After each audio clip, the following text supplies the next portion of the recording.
L'engouement lors de la proposition de candidature, en fait, a été un engouement, je crois, qui correspond aussi au besoin d'avoir juste un horizon qui s'ouvre pour plein de gens. Parce que, donc il faut imaginer, on est en octobre, début novembre, on a déjà été confinés, puis déconfinés de manière complètement catastrophique. On a vécu un été un peu plus libre en revoyant un peu les proches.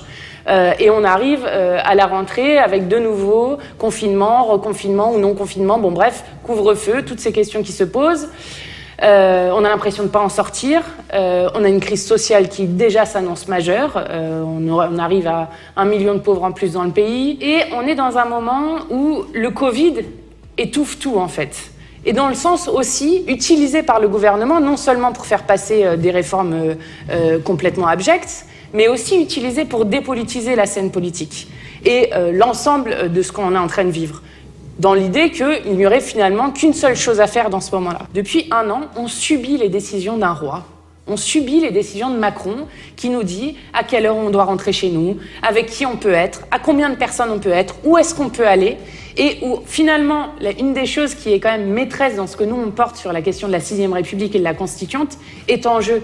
C'est-à-dire à quel point on est maître de soi maintenant et de son avenir. Jamais le moment qu'on a vécu n'a été autant politique. Jamais la politique n'a eu autant d'importance. Pas la politique comme les petites magouilles des politiciens sur lesquels ils sont en train de se tirer les cheveux sur je ne sais quoi pour leur pouvoir, mais la politique comme la manière dont on est en train de vivre.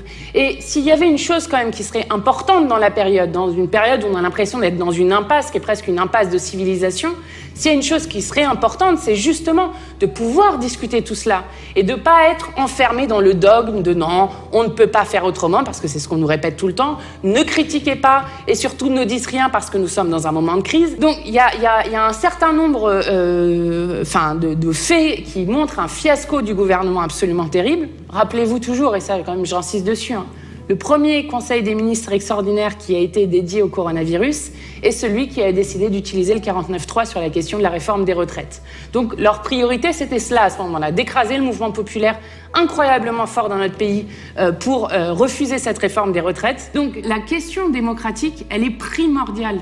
Et je crois que la proposition de candidature de Jean-Luc Mélenchon qui arrive à ce moment-là, elle contribue justement à ouvrir l'étau et à dire non, en fait, on va pas vivre comme ça parce que ça, c'est pas possible.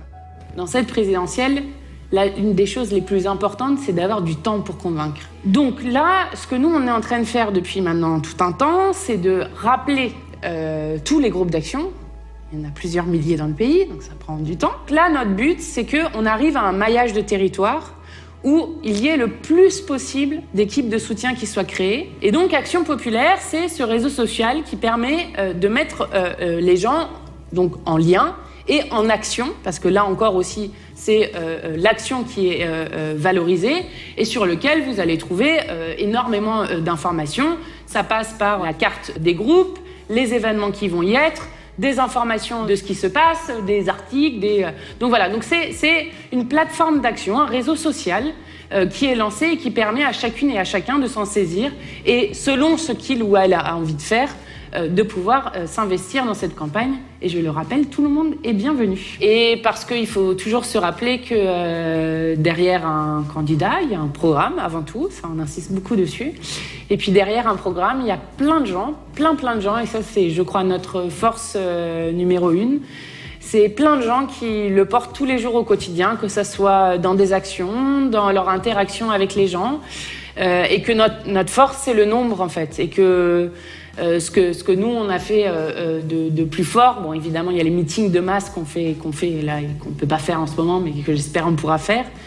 Mais il y a aussi tout ce travail de terrain, cet immense travail de terrain qui est fait un peu partout dans les quartiers populaires, dans les zones rurales, dans chacun des quartiers des villes ou des villages, et qui est un travail absolument primordial parce que c'est un travail d'ancrage, qui est un travail de longue haleine.